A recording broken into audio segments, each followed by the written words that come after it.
Welcome to the deep dive. So, if you're learning English, you've probably asked yourself the question we're tackling today.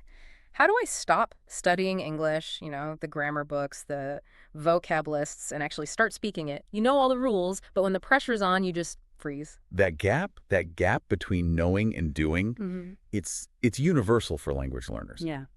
Our mission in this deep dive is really to shortcut that process. We've pulled out the concrete techniques, the mindset shifts, and the daily habits that genuinely move you from, I know this verb tense, Yeah, well, to real conversational flow. I like that. And what's fascinating is that the sources, they really cut through the noise. We're focusing on simple, everyday things that are practical, easy to apply, and just unlock your confidence. Okay, let's unpack this then. Because before we even get to the mechanics, the verbs and idioms, we have to talk about the mental game. Our sources make it so clear. Fluency is stopped more by fear than by grammar mistakes. If you're waiting to be perfect, you will literally never start speaking.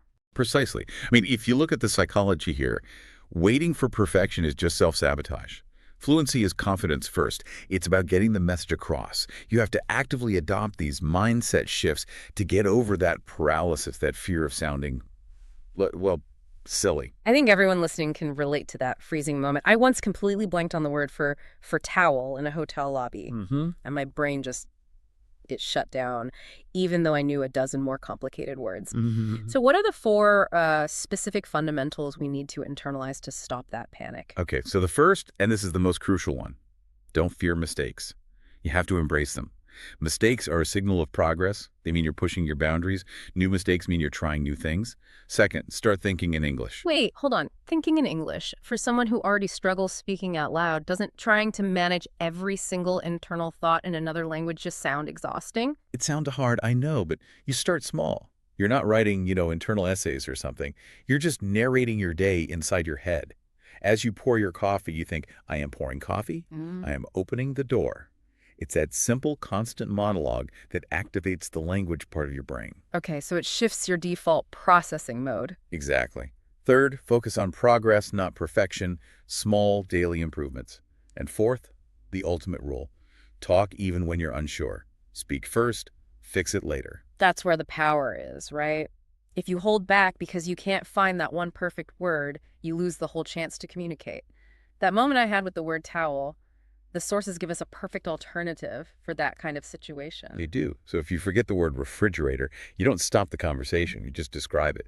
You use the basic English you already have, like the cold box where we keep food. The cold box where we keep food. Yes. And that is the essence of fluency. It's the ability to keep the conversation moving, even with imperfect vocabulary.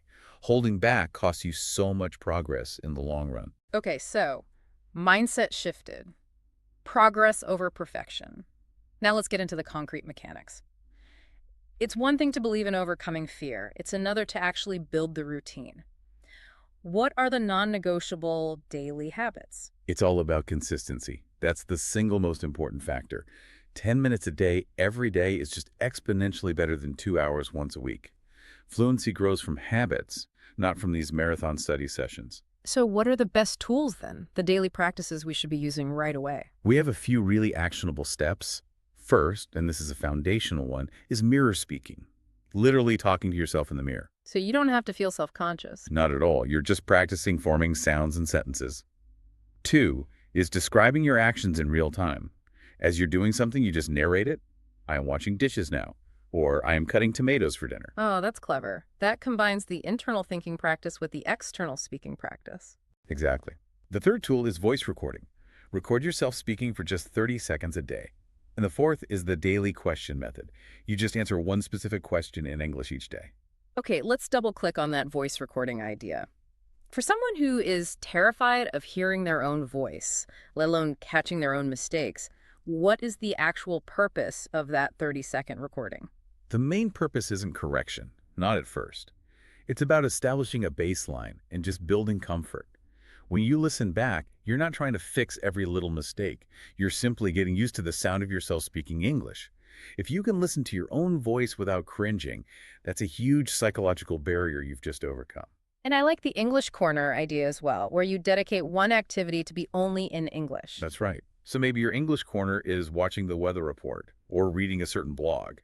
You train your brain to rely only on English in that one reliable context. But doesn't that risk confining the language to just one little box? I mean, shouldn't we be trying for full immersion right away? That's a great point. And for some people, sure, full immersion is possible. But for most learners, the English Corner provides a safe, low-stakes space where the cognitive load is just lower. You are guaranteed a successful interaction in English every single day. And once that corner is solid, you expand it. So the corner becomes a room, and then the room becomes the whole house. Exactly. It's strategic expansion, not confinement. It seems like a big part of this, the secret to speaking fluency, is actually improving listening first. It teaches you the rhythm and tone that grammar books just can't. Absolutely. When you listen effectively, you absorb natural expressions, the way people connect words. And the most critical listening technique the sources highlight is shadowing.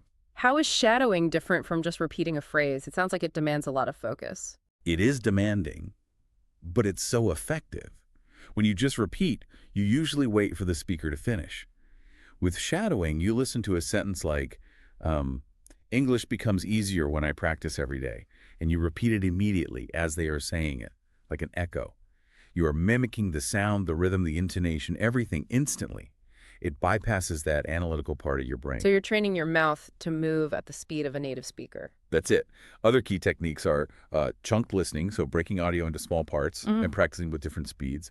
And critically, if you're using subtitles, they have to be English subtitles only. Yeah. You have to force your brain to connect sound to meaning. Now let's pivot to vocabulary, because the misconception is that fluency requires this huge doctoral level vocabulary. But the sources say it's more about a strong everyday vocabulary. Yes, conversational utility over academic breadth. And the first strategy is a game changer for a lot of learners. Learn phrases, not single words. Wait, so we should actually stop learning those isolated vocabulary lists. Why is learning make a decision so much better than just learning the word decide? Because native speakers don't always use the simple verb. We often use phrasal verbs or common combinations. Make a decision gives you a ready-made unit of speech. You don't have to think about how to conjugate decide under pressure. You just have the whole phrase ready to go. Instant flow. That makes perfect sense for immediate use. But how do we make sure these new phrases actually stick? You use the 3X rule. Use a new word or phrase 3 times within 24 hours. The first time is recall, the second is reinforcement, and the third is integration. If you use it 3 times, even just talking to yourself, it's so much more likely to become part of your active vocabulary. And we have to mention those conversation helper phrases, the little bits of social glue that buy you time. Oh, they're critical. Instead of that silent panic, you just deploy a phrase like, I'm not sure how to phrase this, but or let me think about that for a second. It just signals you're still engaged, and it prevents that awkward silence that kills the rhythm of a conversation. Okay, moving on to more specialized techniques. What are the professional methods teachers use to force that smoother, less edited speech? To stop you translating in your head? Right. This is where we force speed and repetition. The main advanced technique is the 4-3-2 technique. You pick a simple topic, let's say my daily commute, and you speak on it for 4 minutes straight. Then you talk about the exact same topic for 3 minutes, and finally, for just 2 minutes. Why does compressing the time like that work so well? Because by the time you get to that 2-minute round, your brain has already mapped out the words and the structures. You don't have time to hesitate or second guess yourself. The content just comes out faster and smoother because you've already done the hard work. It forces flow. What else helps build that natural speech beyond just repetition? Well, there's the information gap method, where you have to describe something your partner can't see, like a picture. Then you have simple role-play conversations, acting out being at a restaurant or an office meeting. And the story retelling technique, where you listen to a short story and then tell it back in your own words. Story retelling, I like that. It forces you to synthesize, to use your own language, not just repeat memorized lines. And finally, we have to talk about sound, because good pronunciation is essential for flow, not just for being clear. Absolutely. Pronunciation is key. The main tips here are to keep shadowing native speakers, practice linking how want to becomes wanna, and practice stress, so making the important words louder. And yeah, even simple tongue twisters are great for training your mouth muscles. So we have the mindset, the habits, the vocabulary, and the advanced techniques.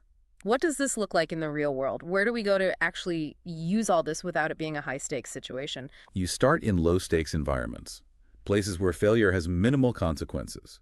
So, ordering food, using English when you travel, participating in online forums, even just sending WhatsApp voice notes to a friend. The confidence you get from just 2 minutes of successful speaking a day is huge. It proves to yourself you can do it. But if I only practice by ordering food, won't I just learn basic transactional phrases? How do I make sure my skills actually grow? That's where you mix your practice. The low-stakes environments build your confidence in delivery. You pair that with the high-quality input from your English corner. So once you're comfortable ordering a coffee, then you can try this story retelling technique about a news article you read that morning. You apply the language you studied privately. Okay, so to bring this all together, how would you structure a weekly plan that mixes all these elements? You want to balance input and output. So for example, Monday is listening and shadowing for 15 minutes. Tuesday is pure speaking, maybe the 4-3-2 technique for 10 minutes. Wednesday is vocabulary work with your phrase notebook. Thursday, you record yourself answering the daily question. Friday, you try a role play with a partner. You see, you're mixing active and passive practice in these short daily bursts. And connecting this to the bigger picture, fluency isn't a destination, it's a journey that becomes a lifestyle. What's the ultimate long-term strategy here? The long-term strategy is just integration. Make English part of your life. Use English social media, read articles you enjoy. And the biggest piece of advice is, don't compare yourself to other people. Comparison will kill your progress. Just compare your current self to the person you were last week. That daily improvement is the only metric that matters. That's the perfect final piece of advice. Consistency and mindset really do trump complexity. If you shed that fear of mistakes and follow these specific daily steps, fluency will come. So let's leave you with a final thought to consider. Given that fluency requires letting go of the fear of mistakes and using techniques like 4-3-2 that prioritize speed over perfection, is the ultimate goal of fluency less about grammatical correctness and more about developing a high-speed, unedited performance ability? If the real skill is achieving flow itself, what does that change about how you approach